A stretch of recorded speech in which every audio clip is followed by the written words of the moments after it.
सुनिए, अगर हमसे दुश्मनी मोड़ने आए तो हमको जान मारिएगा। आपसे कौन लड़ने सकेगा सर? कौन लड़ने आएगा? जान मारिएगा। कोई भी बात को पतंगड़ बनाते हैं सर। पतंग आप बनाए? कहाँ बोले? अभी डांस कर रहे थे आप ताला लगा के। आप हमसे बोल रहे हैं कि लड़ाई करने अब क्या डांस कर रहे थे अभी? ताला लगा के डांस कर रहे थे आप। हम तो अपने पोस्ट करके आए। या तो मान के आए कि आप लोग को खून देंगे इस पर सांसद का नहीं, विधायक का खून देंगे। बहुत खून पीने में आपको आनंद आता है। ग्रामीणों को हमने ही कहा कि अगर सही रास्ते से सीधी अंगुली से घी नहीं निकल रहा है तो अंगुली को टेढ़ा कीजिए। आप भी क्वार्टर में घुस जाइए, अपने प्रशासन आएगी, मीडिया मैनेजमेंट आएगी और जरूरत पड़ता हम भी आएंगे। हमको इन सब क्वार्टरों की कोई आवश्यकता नहीं है। तो दरअसल मामला ये है, तो सीसीएल अवैध क्वार्टर को खाली करे, या तो हम तमाम रैयतों को कहेंगे कि अगर सीसीएल गैर कानूनी है तो क्यों आप क्यों मतलब राजा हरिश्चंद्र बन के बैठे हैं? जितना सक्षम है जो क्वार्टर दिख रहा है कब्जा कर लीजिए। हम सेल को भी कहेंगे, सेल में जो बोकारो के लोग हैं, जब वहाँ खटाल बसा है और कोई कुछ नहीं कर पा रहा है, तो सेल के जो विस्थापित 19 गांव के लोग हैं, 84 मौजा के लोग हैं, पूरा गांव 10,000 5,000 लोग जाएं और जो जमीन खाली वहाँ कब्जा करें।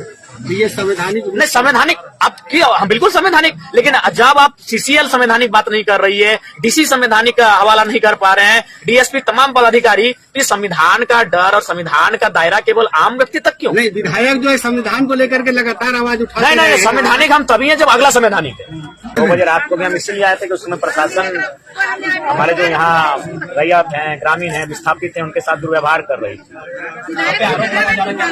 हम कब्जा क्या करेंगे? हमको इन सब घर में हमको कोई शौक भी नहीं है, हमको क्वार्टर का कोई शौक नहीं है। हम गांव देहात में रहने वाले लोग हैं, वो गलत तरीके से चीजों को प्रस्तुत कर रहे हैं। यहाँ मामला ये है कि ग्रामीण लोग, क्योंकि यहाँ जो ग्रामीण लोग हैं, जो रैयत विस्थापित हैं, ये उनकी लड़ाई है, ये उनके स्वाभिमान की लड़ाई है। यहाँ लगभग 5,500 क्वार्टर ऐसे हैं जिनमें लोग अवैध तरीके से रहते हैं।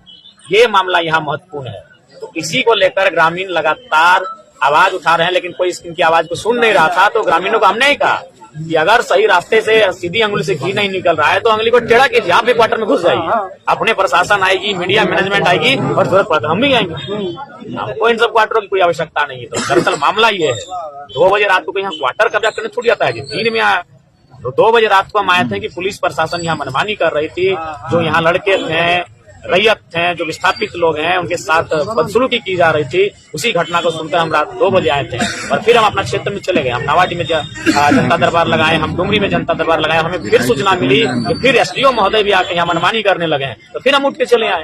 यहाँ हम रात को भी आए थे अपनी जनता के लिए और अभी भी आ रहे अपनी जनता के लिए। ऐसे क्वार्टर की हमें कोई आवश्यकता नहीं है। तो क्वार्टर जो अभी जो क्वार्टर का मामला आ रहा है, इसमें कहीं ना कहीं आपके लोगों के द्वारा बोला जा रहा है विधायकी का आवाज के लिए हम लोग को चाहिए ये। नहीं, ऐसा कोई आवाज नहीं है। लोगों ने, चूंकि देखिए आप जान रहे हैं कि जब प्रशासन और जब पुलिस सामने आता है तो आम लोगों को पहचानती नहीं है। आम लोगों को लाठियों के साथ उनका मैंने स्वागत करती है। इसीलिए हमने कहा था कि अगर आपको जरूरत पड़े तो हमारे नाम का इस्तेमाल कीजिए, कोई दिक्कत नहीं है। ऐसे ये माना जाए कि हम मामले को जनता तक पहुंचाने के लिए नहीं, इस मामले को हम बिल्कुल नेशनल मीडिया तक पहुंचाने के लिए किए थे। नेशनल मीडिया तक ये मामला गया है। ये मामला पूरे राज्य में, पूरे जिले तक गया है। इस मामले को हाईलाइट करना मेरा मकसद था। तो आपका ये जो पहल है, जिससे क्या लगता है कि सीसीएल जो अवैध क्वार्टर का जो आप मांग कर रहे हैं, क्या वो खाली करवा? देखिए, हम स्पष्ट कहना चाहेंगे, या तो सीसीएल अवैध क्वार्टर को खाली करे, या तो हम तमाम रैयतों को कहेंगे कि अगर सीसीएल गैर कानूनी है तो क्यों आप क्यों मतलब राजा हरिश्चंद्र बन के बैठे हैं? जितना सक्षम है जो क्वार्टर दिख रहा है कब्जा कर लीजिए। हम सेल को भी कहेंगे, सेल में जो बोकारो के लोग हैं, जब वहाँ खटाल बसा है और कोई कुछ नहीं कर पा रहा है, तो सेल के जो विस्थापित 19 गांव के लोग हैं, 84 मौजा के लोग हैं, पूरा गांव 10,000 5,000 लोग जाएं और जो जमीन खाली वहाँ कब्जा करें। ये संवैधानिक नहीं, संवैधानिक आप क्यों? हम बिल्कुल संवैधानिक, लेकिन जब आप सीसीएल संवैधानिक बात नहीं कर रही है, डीसी संवैधानिक का हवाला नहीं कर पा रहे हैं, डीएसपी तमाम पदाधिकारी, तो ये संविधान का डर और संविधान का दायरा केवल आम व्यक्ति तक क्यों? नहीं, विधायक जो है संविधान को लेकर के लगातार आवाज उठा रहे हैं। नहीं, संवैधानिक हम तभी है जब अगला संवैधानिक है। हम संवैधानिक है, अगला संवैधानिक है, हम भी संवैधानिक है। अगर अगला संवैधानिक नहीं हो पाएगा तो हमें लगता है कभी कभी हमें भी माने घी को निकालने के लिए उंगली को टेढ़ी करने की आवश्यकता है। हम तो बोल रहे हैं 5500 क्वार्टर अभी कब्जा है, मामूली बात है। और ये क्या मामला है कि मान के चलिए कुछ लोग जो बड़े नेता कहिए, बड़े माफिया टाइप के लोग कहिए, वे लोग 7-8 क्वार्टर ले लिए हैं और 1 लाख 2 लाख में बेच रहे हैं उन क्वार्टरों को। तो गलत और असंवैधानिक तो वे कर रहे हैं और सीसीएल को जानकारी है। तो जब भारत देश की एक मान्यता प्राप्त संस्था जिसको हम सीसीएल कहते हैं, अगर वो असंवैधानिक है तो एक आम व्यक्ति कितना संवैधानिक रह पाएगा? इसीलिए संविधान, जब सभी लोग संविधान का पालन करेंगे तभी संविधान की सुंदरता रहती है। इसलिए वे तो सक्षम पदाधिकारी हैं, उनको सबसे पहले संविधान का अनुपालन करना चाहिए। और कल ही सीसीएल कर्मियों के अलावे जो लोग भी हैं उन्हें खाली करवाना चाहिए। हाँ, हम एक, चूंकि यही मेरा तर्क रहेगा, इसीलिए हमने ये आज थोड़ा नया थोड़ी हमको लगता है, इससे पहले भी कुछ दिन पहले चंद्रपुरा में, आज कभी बीटीपीएस में, तो कभी आपका मकोली में इस प्रकार की घटनाएं घटती है कि जब गांव का आदमी क्वार्टर में जाता है तो उनको दुत्कार किया जाता है, और जब कोई माफिया प्रवृत्ति का संरक्षण लेके आता है तो उसको 1 नहीं 7-8 क्वार्टर दे दिया जाता है। तो एक्चुअली से लोगों की बात कोई सुन नहीं रहा था और सही रास्ते से कोई सुन नहीं रहा था, तो मानते हैं ये रास्ता थोड़ा टेढ़ा था, लेकिन मामले को हाईलाइट करने के लिए ऐसा करना पड़ा। और मामले को देखते हुए ऐसा लग रहा था लगभग 4 से 5 थाना की पुलिस आई थी। नहीं, ये सबसे बड़ा दुर्भाग्यपूर्ण है कि आप सोच सकते हैं कि ग्रामीणों के पक्ष की तरफ से एक विधायक बैठा है और फिर भी उनका व्यवहार कैसा है, तो आम व्यक्ति के साथ क्या व्यवहार होता होगा। ये कोयलांचल में क्या मनमानी हो सकती है, ऐसे ही नहीं इतने नेताओं का कत्ल हुआ है, उसमें पुलिस प्रशासन का भरपूर योगदान होता है। नहीं समझिए, ठीक है, जनता सही है कि गलत है उसका चर्चा हम बाद में करते। इनकी तरफ से एक विधायक पक्ष लेके आया है तो कम से कम मैनेजमेंट को सामने की बात करनी चाहिए थी, एसडीएम को आके सामने बातचीत करनी चाहिए थी, विधायक जी ये ठीक नहीं है, ये उचित नहीं है, अब लाठी लेके पहुंच गए। कुछ लोग बोल रहे थे महिलाओं पे महिलाओं पे लाठीचार्ज हुआ है, इनकी चुड़ियां तोड़ी गई है, इनके हाथों में चोटें लगी है, माहौल बन गया था यहाँ पे। बिल्कुल, ये बहुत ही दुर्भाग्यपूर्ण है। तो वही तो हम बताना चाहते हैं, वही हम बताना चाहते हैं, वही हम बात अपना रखना चाहते हैं। ये विधायक ग्रामीण और रैयतों के पक्ष के आया है, पक्ष की तरफ से आया है, तो इनके साथ ये दुर्व्यवहार है, तो आम व्यक्ति का क्या हाल होगा। अभी आपका अगला कदम क्या होगा? हमारा अगला कदम यही होगा, हम लोग कानूनी प्रक्रियाओं से और इस प्रकार के दोनों, हमारा एक टीम कागजी कलम और कोर्ट के सहारे इस मामले को लिखित रूप से लेके जाएगा, और एक टीम हमारा इसी प्रकार आंदोलनों के माध्यम से जो गलत तरीके से जो चीजें चल रही है उनके खिलाफ अपनी आवाज को बुलंद करेगा। चलना ही चाहिए, गलत बात है।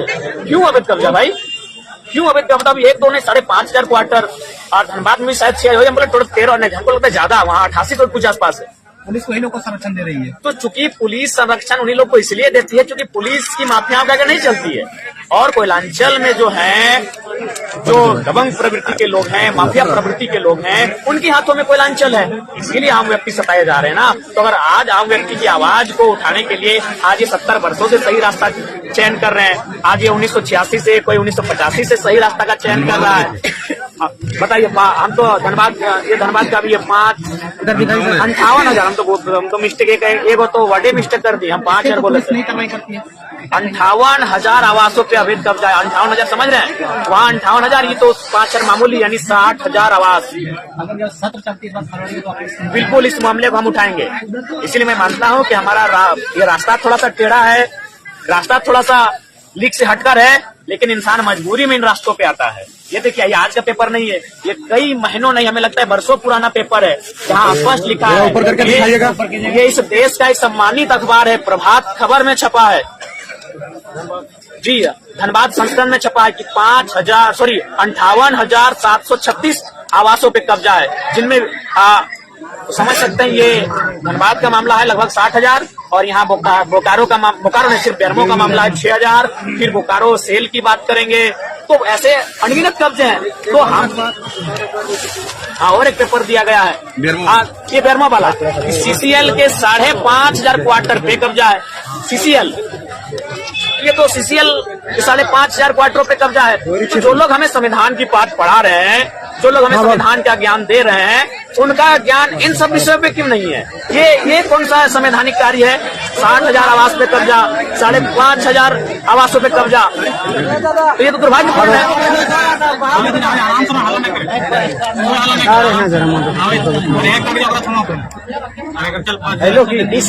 इसीलिए मेरा मानना है कि यहाँ बेरमो में, धनबाद में, बोकारो में असंवैधानिक कार्य, बल्कि पुलिस प्रशासन के संरक्षण में असंवैधानिक कार्य हो रहा है। अगर कोई संविधान को बार बार कर रहा है